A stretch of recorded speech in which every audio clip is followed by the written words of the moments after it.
Well, it's up to them if they can do it, because right now the conversation is squarely, because Democrats are putting it there, on the panic that they have within their own party about President Biden continuing on as the nominee. And frankly, the question that I've been asking people today, Chris, on the Senate side of this building and across this building, the larger question is, how much longer can this go on? What we have seen happen, at least in the last 2 days, is 2 more House lawmakers come out and say that they think Joe Biden should step down. On the Senate side of this building, of course, Senator Michael Bennet came forward last night and said that he told his colleagues behind closed doors that he had concerns about Biden's electability. Now, that's not Bennet making news by being the first Senate Democrat to say step down, but it's certainly notable as we're tracking these metrics. It's up to Democrats to turn that conversation. And in terms of how long this conversation lasts, I mean, here's Hakeem Jeffries, the top House Democrat. Watch. You said yesterday that this conversation will go through this week. How much patience do you have for the president to make up his own mind? My focus remains on having candid, constructive, and clear-eyed conversations with members of the House Democratic Caucus. Now, that has long been Jeffries' posture as he has assumed the leadership mantle of this Democratic caucus. He has really given his members space to vent, space to take their own positions. But at the same time, if you want to turn the focus to just a full-on Trump contrast, especially ahead of the RNC, you're going to need to have leadership basically say to their members, either say what you need to say or stop talking. I will say we got a little bit of news in just the last hour or so, Chris, the idea that Senate Democrats are going to have a special lunch tomorrow at their campaign headquarters where they're going to speak with key members of President Biden's campaign apparatus, including Jen O'Malley Dillon, about this current moment. All of this an attempt to turn the page, as the true contrast point is next week with Donald Trump and Republicans in the spotlight at the convention. Democrats would like to make that contrast, but they're still in this position. So this is the first time I'm learning about this, Chuck, about this special lunch that the Democrats are going to have with, Biden campaign folks. But, I mean, is that who they're going to listen to? Is it their constituents who they've been hearing from and certainly did over July 4th, who they're going to listen to? I don't know. George Clooney just came out with a really tough op-ed. He's a major fundraiser for Democrats. Let me read part of what he wrote. He said, "It's devastating to say it, but the Joe Biden I was with 3 weeks ago at the fundraiser was not the Joe big effing deal Biden of 2010. He wasn't even the Joe Biden of 2020. He was the same man we all witnessed at the debate. Was he tired? Yes. A cold? Maybe.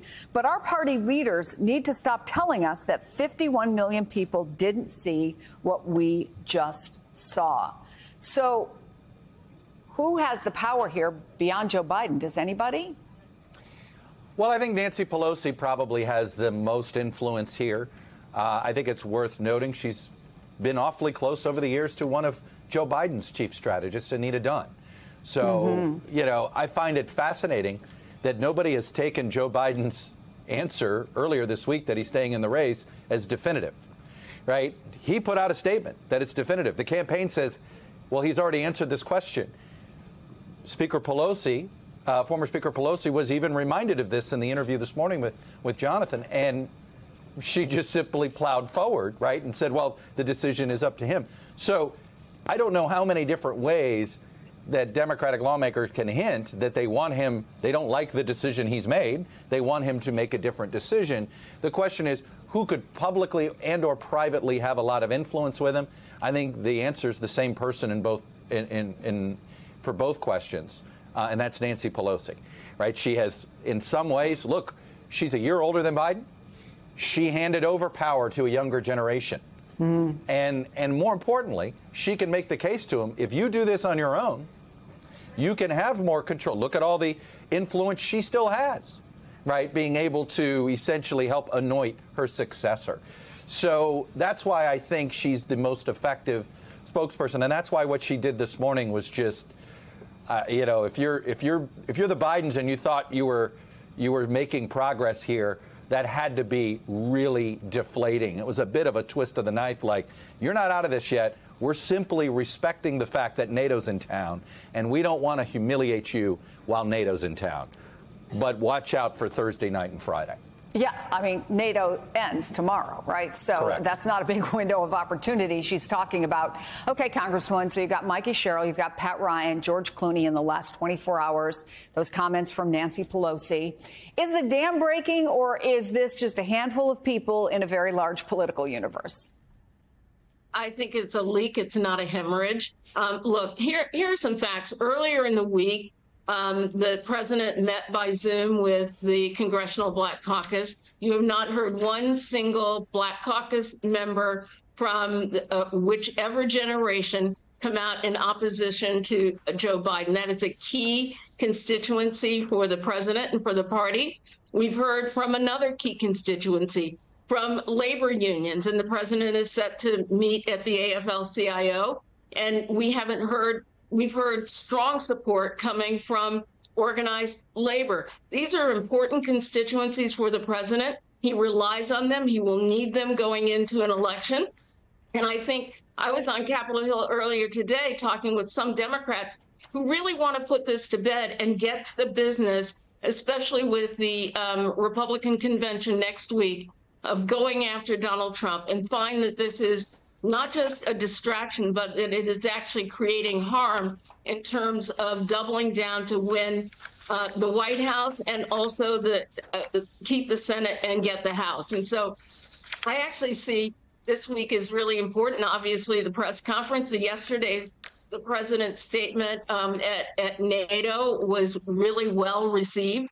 It was strong, it was fierce, it was vigorous.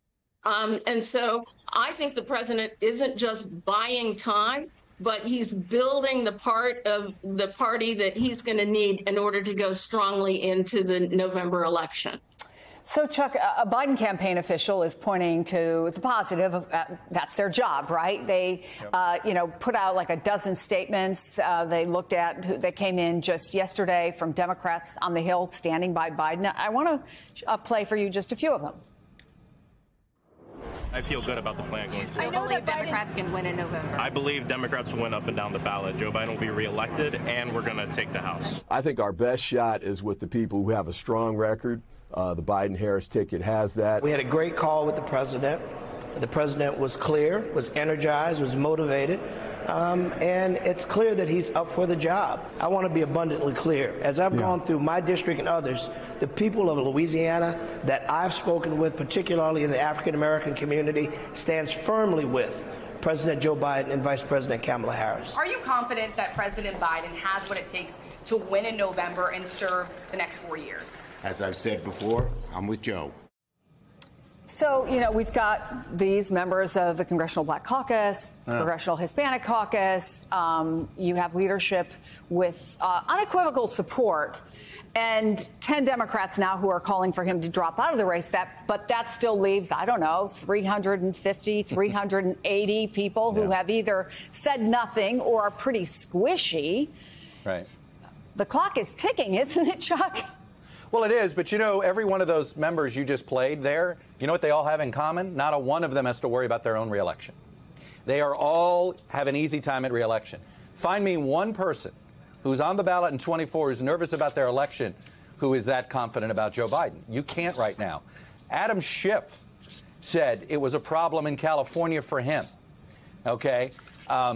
Anybody on the ballot that is at all a little bit wondering about where they are in this is certainly more panicked about this than those members who don't have their own skin in the game in 2024. So you see a huge divide, but it is, to me, very notable that not a single, even their one swing state senator that has stood by him, John Fetterman, he's not on the ballot. It's Bob Casey that's on the ballot this year. So, you have, it's a lot easier.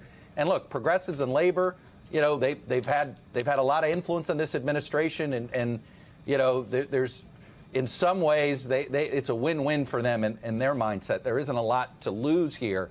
In fact, there might be more to lose from them if they don't rally around them. But those Democrats who are actually in competitive races, not a one of them is comfortable with Biden leading this ticket, because at the end of the day, even if you believe this is an election about Donald Trump, you got to have a spokesperson to make the case. He couldn't do it on debate night. He asked for the debate. He said, watch me. He failed. He had one job. And I think that's the Democrats I'm talking to. That's what they're panicked about. No, they don't have a spokesperson to talk about abortion. They don't have a spokesperson that can explain Biden's record. And that's what he's risking here.